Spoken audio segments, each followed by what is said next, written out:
Learn from life, learn from your failures, learn from your insecurities, learn from your self-doubt. Don't just say, I'm afraid to jump off an airplane. What makes you afraid of it? Study it. Your mind has the ultimate tactical advantage over you. It knows what scars you. No matter what's in front of you, man, you have to face, you have to confront, you have to overcome and move forward. So my father, some of the kids that bullied me, my learning disabilities, all these things I went through in life, stuttering, has so many different issues, failing and failing and failing, I had to overcome them, or they would have overcame me. Those scars are proof that, your past is real. So they're never gonna go away. You wanna be in control of your mind. You wanna be in control of your mind. Emotional people, they're a wreck. They control, that emotion controls everything you do. Yeah. And what emotional people do is, like for instance, I always say this, they can have a beautiful life. Husband and wife, kids, everything they want.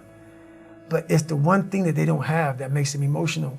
So that emotion makes them focus on what they don't have. Emotion makes them focus on everything negative, everything. Pity party, woe was me, this didn't happen.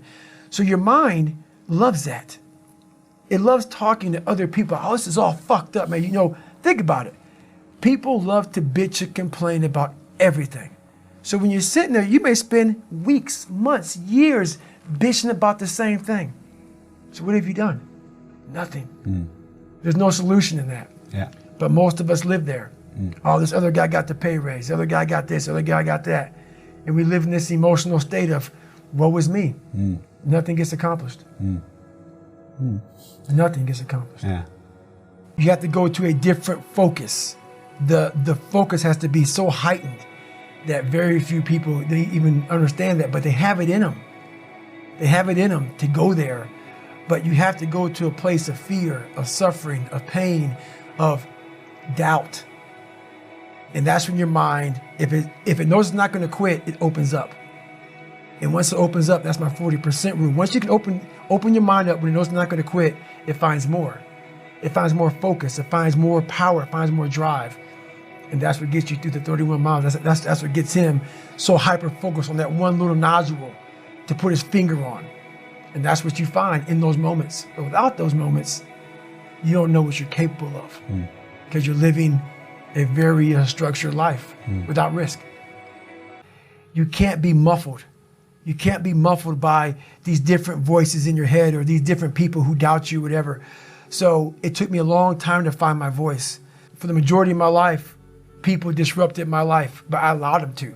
But what happens is, over a period of time, you become the disturbance in your life because you allow all these disturbances to get in your head. Therefore, you have all this shit going on, but you become your biggest bully. Yeah. And once that happens, it's over. Once that happens, it's over because all you have in your mind literally on a loop is negative self-talk. Yeah. And once that negative self-talk is on a loop, it's hard to get out of it. When the only voice you hear is yourself, you're wrong. There's a voice that guides you through life. When sometimes it's guiding you in a direction that you don't want to go, that's usually the right place to go. It's that uncomfortable place. So that voice is always talking to me, but we don't listen to it. I listen to it. And when I start getting anxious, nervous, like we all know when we've done too much because it's telling us, I'm getting tired, I'm wearing down. But we go. I was haunted. So we all have these voices in our head. We like to not listen to them. The one that comforts us and keeps us nice and warm and cuddly and gives us cookies and milk at nighttime and shit. We like that voice. That voice is the one we want to always hear, which is why people don't like to listen to me a lot. Some people do, some people don't. The only thing that changes you is being real. So basically, I had to have the courage to go back in it because nothing was getting done. I kept on going to that nice cuddly voice in my head saying, you know what? You don't need to do this. That's too much work, man. You've earned this. You deserve this. And that mentality got me to 297 pounds, fat, out of shape. To me, a loser. To me, making $1,000 a month and making a ton of mistakes. because mistakes happen on the easy side of life. You take the easy road, the easy path, there's a lot of mistakes over there. The hard journey, you don't make too many mistakes over here because it's too hard. You don't want to repeat it. So it's challenging. I don't enjoy it. It's necessary. Yeah. It's necessary. So every morning I wake up, it's not just about working out, but for me, working out has been a very big part of my mental growth. So for me, if I am not challenging myself every day, and I swear to God, people will not believe it, I was over almost 300 pounds twice in my life. A person that does that twice in his life does not enjoy cardiovascular activity, okay? Yeah. So people can put anything they want to in their head, like back to The Rock. I guarantee you, when he was climbing that thing and he had ropes on, he was thinking, shit, man, I can only imagine this is gonna be with no ropes at all. Making some of these moves that I'm falling with ropes. You can't read somebody else's book about some theory on how to do shit, some guy who sat up in their nice warm office and wrote some book with a nice cup of coffee in the fucking hand. No, the permanent result comes from you fucking, I say it all the time, you have to suffer. You have to make that a tattoo on your fucking brain so when that hard time comes again, you don't forget it. You may forget it for a second, but you can go back in the cookie jar, I call it. It's something that we've all endured. I call it the cookie jar, and we often forget how hard we are, but you gotta reflect back. Take a couple seconds to reflect. I've been through this, I've been through that. And then remind yourself, I'm a bad motherfucker. I fucking know for a fact that you can be this fucked up dude, like really fucked up dude, and with the right mindset, and it sounds so easy with the right mindset. You can, but going through this path of life, this journey over here that you make yourself, that's incredibly difficult. What comes out the other end of that motherfucker is some glorious shit that you can't even explain to people. And we're afraid. Bottom line is, most of us, even the people who have all these theories and shit, it's easier to accept the fact that I'm just not good enough. I wasn't made to do that. And yeah, some of us can't be LeBron fucking James. But I'll tell you right now, man, we can do a lot of shit when it comes to this pure arm guts and willpower and getting through shit. We have a lot more than what we think we have. Most of us fail in life because we're afraid of what everyone around you is thinking.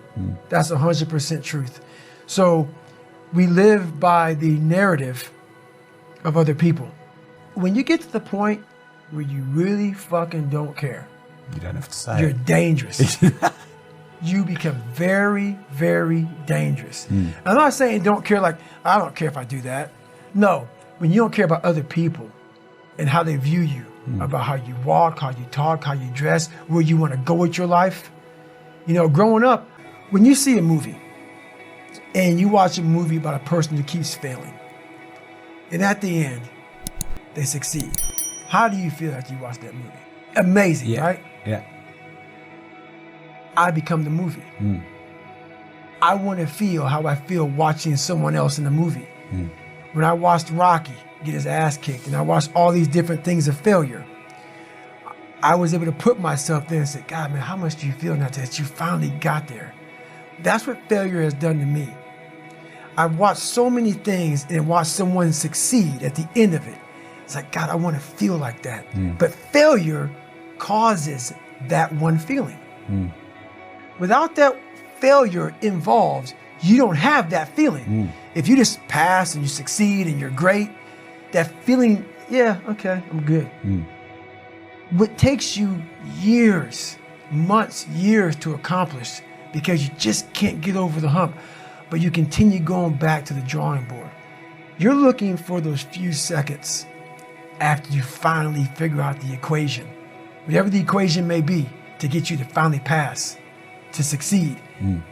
I live for that feeling, but I can't get that feeling without going through, fuck, I failed this equation.